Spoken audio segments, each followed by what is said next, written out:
Hello, I'm Maria Hall Brown, and this is LA Currents.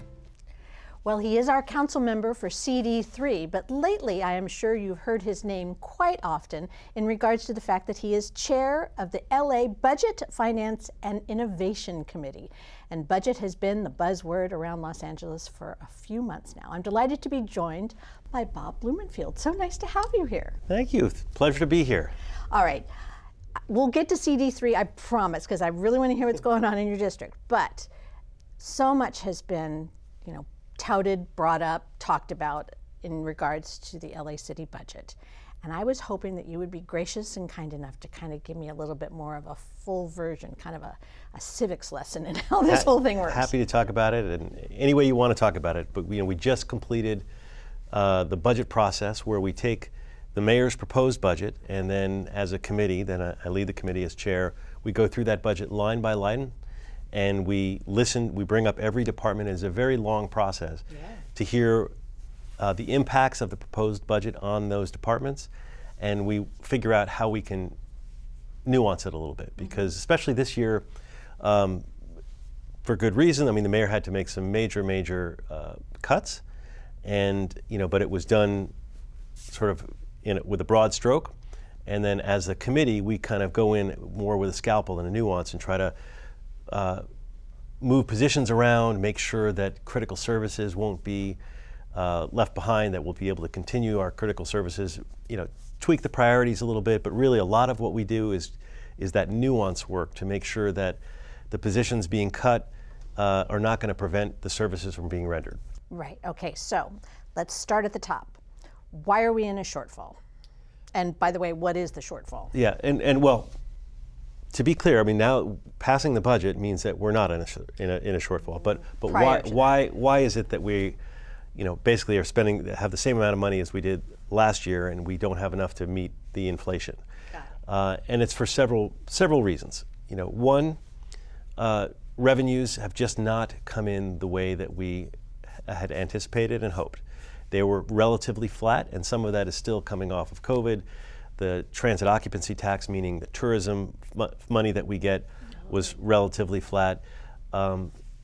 Even the property tax didn't go up in quite the way that folks expected. So the revenues were relatively flat.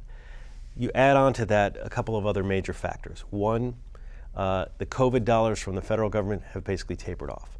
So the infusion that we got to prevent the catastrophe of COVID, that funding is wearing off. The state is also having financial issues, and we get a fair amount of money from the state through pass-through programs. And the state's funding is really determined by capital gains. And so the state experienced a loss in revenue that trickles down to us as a city as a loss in revenue. And then you add on to that, this is a year that a lot of labor contracts were open, were up for renegotiation. And especially given that we've had a couple of years of high inflation, those salaries have not kept pace. So we had a lot of labor contracts open, and with a real call on the council to say we need to, and the mayor, we need to raise those salaries so that folks who work in the city can live in the city, so that we don't have labor strife, so that our workers are paid a fair wage for the work that they do. And that started off with the police. That was the very first contract that opened up earlier this year.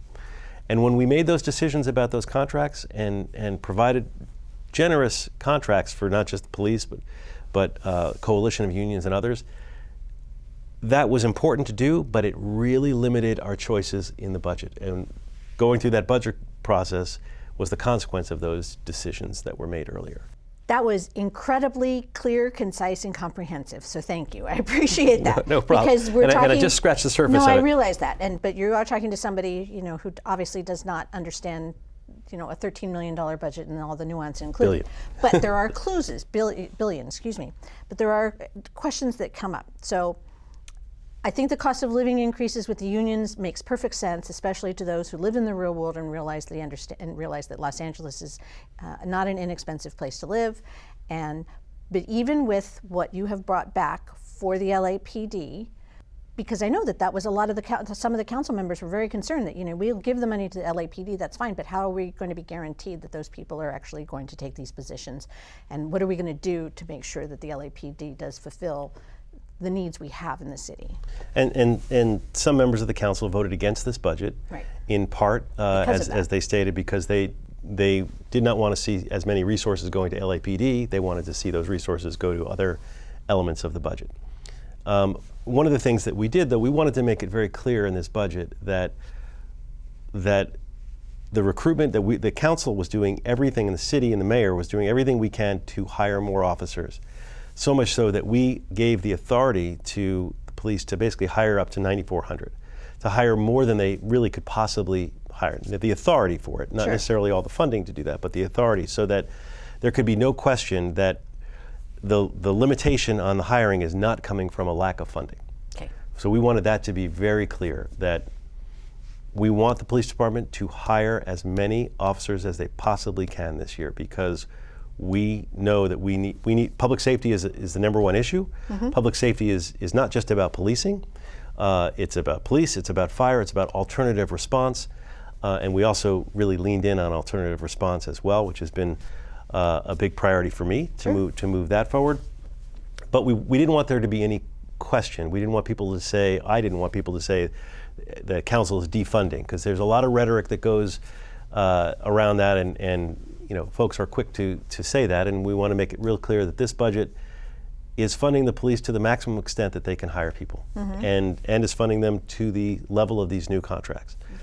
So that's all out there. Then the question is, how much overtime do the police get? And yeah, that was a huge hot button. I mean, because all the officers that were already there were putting in all this additional time, which was costing a fortune. Right. And we put in just as much overtime as there was last year, and make sure and grew that a little bit. But invariably, that number tends, if history is a precedent, they tend to spend more than is set aside for overtime. Now, it's a complicated issue because overtime can be paid both in actual dollars and in what they call banked time. Yeah, which bank time is not a smart way to run a city. It's like putting it on a credit card, a high interest credit card.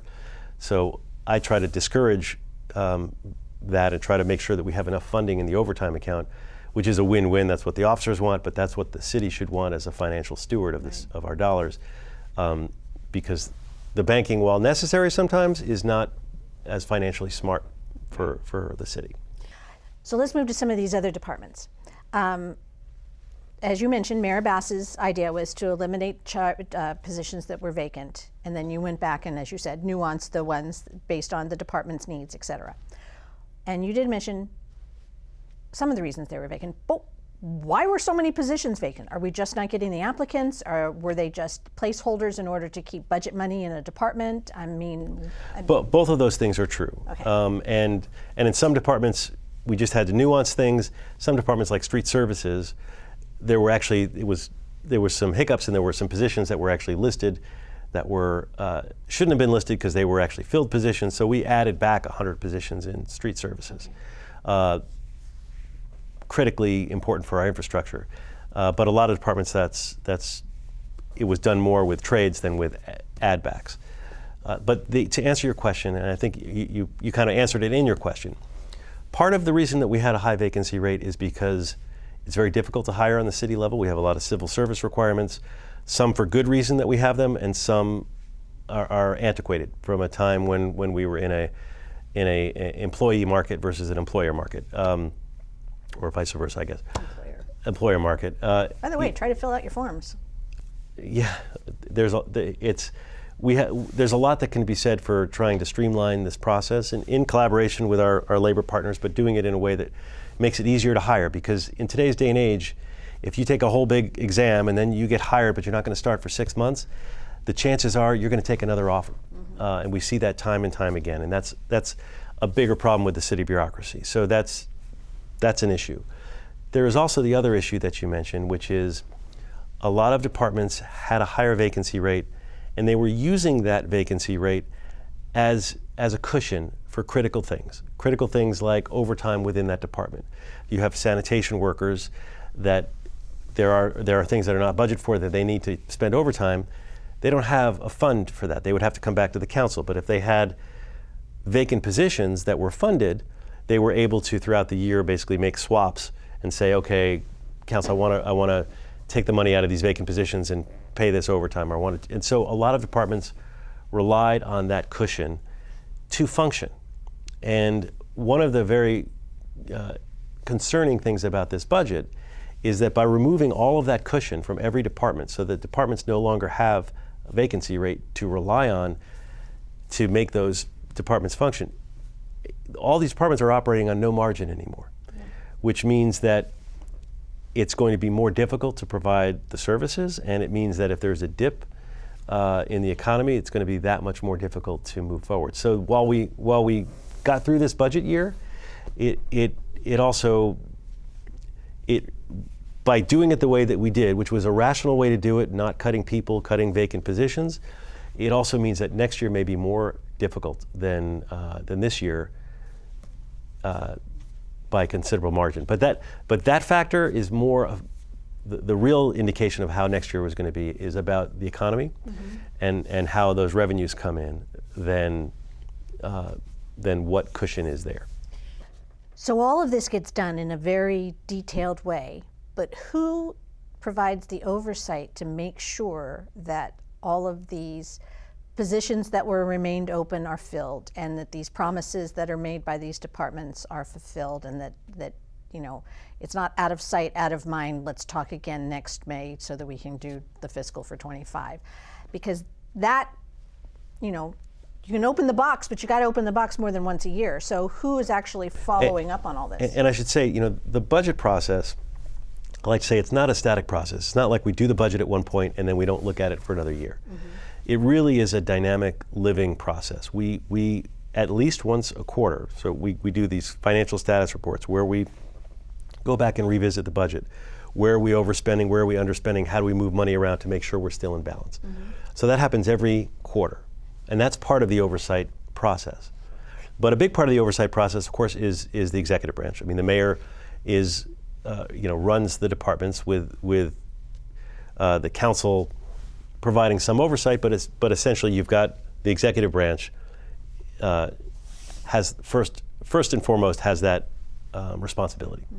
The council does have that oversight role. We can hold hearings, we can call department heads in, we can provide oversight on an ad hoc basis, but it's different than on the mayoral side where they're structured to provide that oversight. And then there's offices within the city, the city administrative officer, the CAO, the chief legislative analyst, the CLA, the city controller, all have specified oversight responsibilities.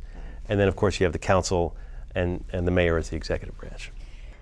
So how terrified are the departments? Because just from a general standpoint, you put your budget in this year knowing that there's going to be a few things taken out, but then next year it's going to be a bigger budget, knowing that you psychologically pad the budget as well as literally pad the budget in order that your budget grows.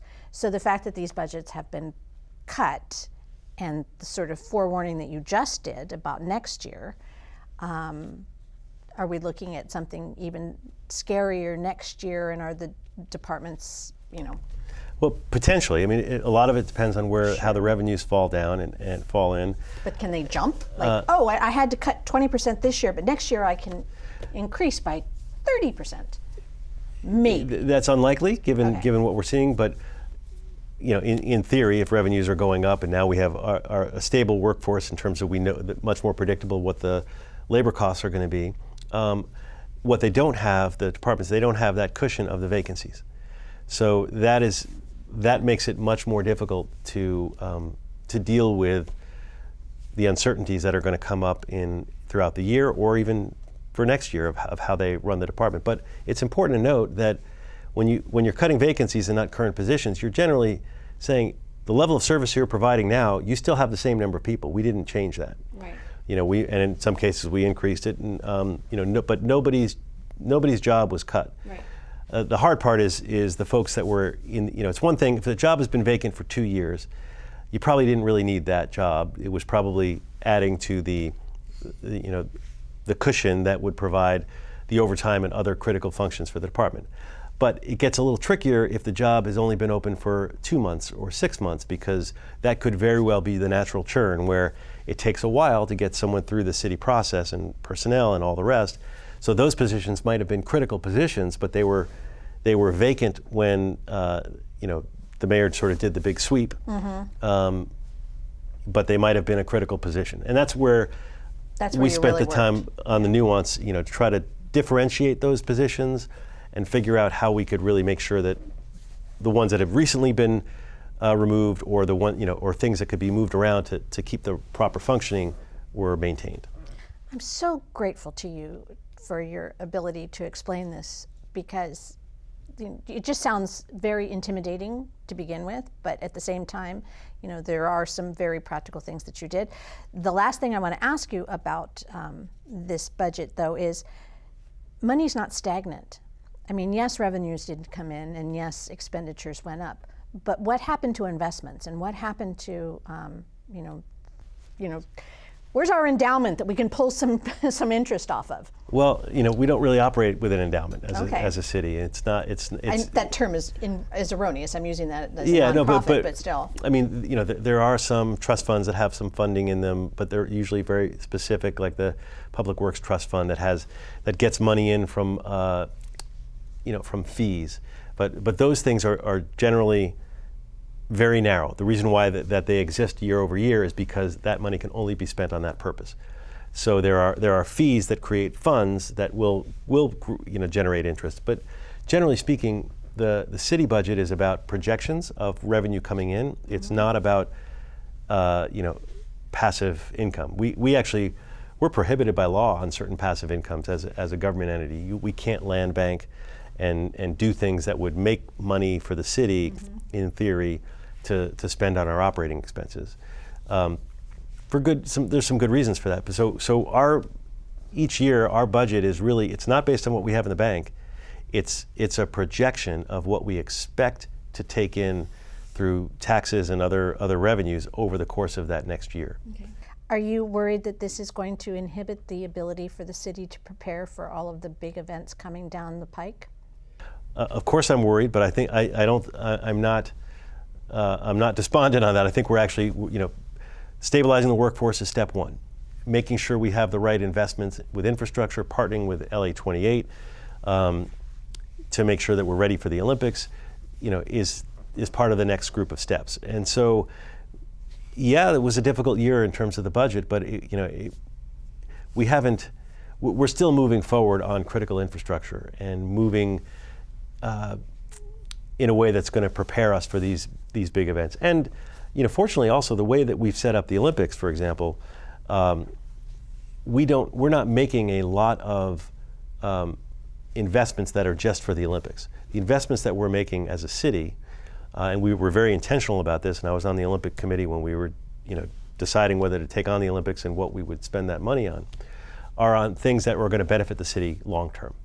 Investments in our infrastructure, our public transit, but leveraging the existing resources that we have, the dorms at UCLA, the stadium, Inglewood, everywhere else, and we're not, unlike a lot of cities that end up losing money, we're not making a lot of investments that are just one time. So along those lines, did you give more money to the Department of Tourism? Because obviously that's one of our resources for income. Well, their resources they're actually funded directly from the transit occupancy tax, or the tourism tax. So some of their taxes were flat this year, but they're certainly, they're not hurting so bad that they're not able to prepare for these Olympics. They're actually moving forward on a good scale. Okay, so along those lines, CD3. Yes. Lots of dynamic things happening over there. We were just talking about Reseda Rising and what an exciting event that was recently after the pandemic. And how are you feeling about your district, and what kind of progress are you looking forward to? Oh, there's so many exciting things happening in the district. You mentioned the Reseda Rising. Reseda Rising is actually the term I use for a whole series of investments, over $100 million worth of investment in Reseda, to take what has been traditionally an underserved community and really lift that community up. And one of most of those investments are capital and infrastructure, but one of those that I've done every year is really highlighting the community, and that's the art walk. And we just completed that. Thousands of people came. This was the 6th annual one that we've done. We had to stop during COVID, and we pivoted and made it into a mural festival. But it's leveraging the interest in the arts as a sort of a catalyst for more growth and interest in the area. But that's just one piece of the Reseda Rising initiative. The other ones, the biggest leg of that stool, I guess you'd say, is the ice rink. So I've been working on this for a long time, cobbling together funds, but ultimately we are now in construction for what will be the only publicly owned ice rink in the city of Los Angeles. Oh my. We will have a partnership with the LA Kings, and they're going to manage the facility, not just for hockey and youth leagues and adult leagues, but also figure skating and free skating and curling, and there's actually a San Fernando Valley curling team, believe it or not, and it will become a resource, and not just. And I used the word catalyst before. I've always envisioned that project as an economic catalyst for the entire area, because you invest, and it's $27 million. $27 million into a public structure like that. You know, we're already seeing apartments come up nearby and people wanting to make investments, but as soon as it's up and running, there'll be coffee shops and restaurants and things. Everyone will want to be nearby it, and it's in a great spot along Sherman Way in Reseda, of which we made one of our Great Streets initiative under the Garcetti administration. We've made a lot of investments in making that corridor really special, and having roundabouts and monument signs and other decorative things, as well as other critical investments in Reseda. For example, the Reseda Theater, which is just down the street from where the rink is on Sherman Way. It had been a derelict theater for the last 20 plus years, but at one point in time it was the center of the valley and the center of Reseda, really an entertainment complex. And I vowed, early on, I said, we're gonna create an entertainment experience there. We're gonna keep the marquee, which is iconic for Reseda, and we're gonna do something there. It's gone through a lot of iterations, especially with COVID, but bottom line, construction is starting, and it will be a theater on the top level, and on the bottom level will be a food hall with local food vendors, and it will become a centerpiece for the valley and for Reseda in particular. And then, so that's in where the actual theater stood, or still stands. And then behind that was an empty lot that we're able to make into senior housing, affordable housing, as part of a sort of bigger project deal.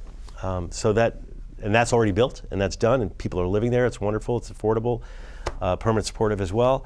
And so this time next year, we'll have the skate rink up and running. The theater will be almost up and running, if not up and running, as well as some other major investments. But and in Reseda, we also completed the Reseda Complete Street, which takes all of Reseda, and you can go from the Mulholland all the way, to CSUN essentially, along Reseda, and you'll have a continuous bike lane. Wow. And throughout the district, you now have what's called a complete streets, where you have bus bump outs to make bus riding easier. You have bioswills in portions of the parkway.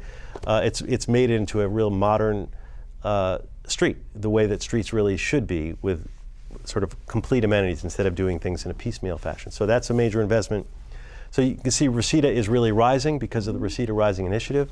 And these are just some of the many things that are happening in Reseda. But we also have investments happening all over the district. If you go a little further west in the district, along Sherman Way, you come to Canoga Park. And in Canoga Park, we've also really leveraged the interest in the arts, and we've created a Canoga Park Arts District. The centerpiece of that is the Madrid Theater, which is a community theater with a long history, great history in the Valley. I mean, at one point it was the Pussycat Lounge. It then was acquired by the city. I mean, it was actually destroyed in the earthquake. The city acquired it, turned it into a community theater, but it's kind of gotten derelict, and so we're giving this major facelift. $14 million. It's going to be beautiful. It's under construction. It'll definitely be open this time next year. and with state-of-the-art sound system, Steinway grand piano, new seats, and ADA compliant, which it wasn't before. So it's going to be wonderful. And then with that, so it's not just a standalone theater, we were able to acquire just up the way what's now known as the Tosco Theater, which had been the West Valley Playhouse, which was a small community theater, privately owned, but the benefactors or the heirs to the original benefactor of that theater wanted to sell it off, and it was going to become an office building or a fast food joint. We were able, and it's a historic building, we were able to acquire it and completely rehab it, and that is now up and running, and it is what's known as an incubator, the only one of its kind, where we help incubate community arts, and it will be connected with the Madrid Theater, so you can have theater in the Tosco. You can have it's a small black box theater. You can also do practices and incubate productions, and it'll work in conjunction with the Madrid Theater down the street. So that's really creating an arts, leveraging the interest in the arts to create economic development in Canoga Park as well. And those are part and parcel. We also have a $30 million ATP grant, which is transportation. So we're doing a lot of interesting things along with the walkways there. So that area is also coming up in a very positive way. Really, the whole district is, and then you go a little further south to Woodland Hills, and because when I was first came into office, one of the first things I did was get the specific plan, the Warner Center specific plan over the finish line. That has dramatically changed the way development happens in the Warner Center portion of Woodland Hills, where projects that used to take years, take months, and we've had tremendous investment there. And in fact, the sort of biggest ticket investment recently that everyone's talking about is the Rams. The Rams. That's right. Last time you were with me, it was a promise. Now it's inked. Now, well, not only inked, they are under construction. They're going to be ready this season. They're building 2 practice fields, and it's owned by the Kroenke Group. And they not only purchased the Anthem site where the Rams facility is, but they also purchased the old Promenade Mall, which was owned by Westfield and is now owned by the Kroenke Group. So they're now the largest landowner in the district. They have tremendous plans for what's going to happen on those properties. And then we also have our Reimagine Ventura, which I think we've talked about. We're trying to make Ventura Boulevard more of a main street to create a sense of place, and that's going really well. We've completed phase 1 of that, and we're moving on to the more of the fun phase with the sort of the concrete work and the landscaping and that kind of thing to create a real sense of place. So these are just some of the many things that are happening. But all right, so you've got hockey and football. So next time you come in, I expect baseball and basketball. Okay. So just in case you're curious. So if people are interested in finding out all the fabulous things that are happening in your district, what's the easiest way for them to learn? Well, a great way is to just check out my website, blumenfield.lacity.org. Is a great way to do it. Calling my office, I've got a great team of folks. We're always happy to talk to people about what we're doing, but also issues that they have or ideas that people have to make the city run better, or just if someone's having a problem with any aspect of the city, we want to be there to help. So me or my team would gladly talk to anyone, and that's what this work is about. It's about service and serving the community. Oh, well, thank you. Thank you so much, Bob. Thank you. We'll talk to you again soon. All right. And that's a wrap on this LA Currents.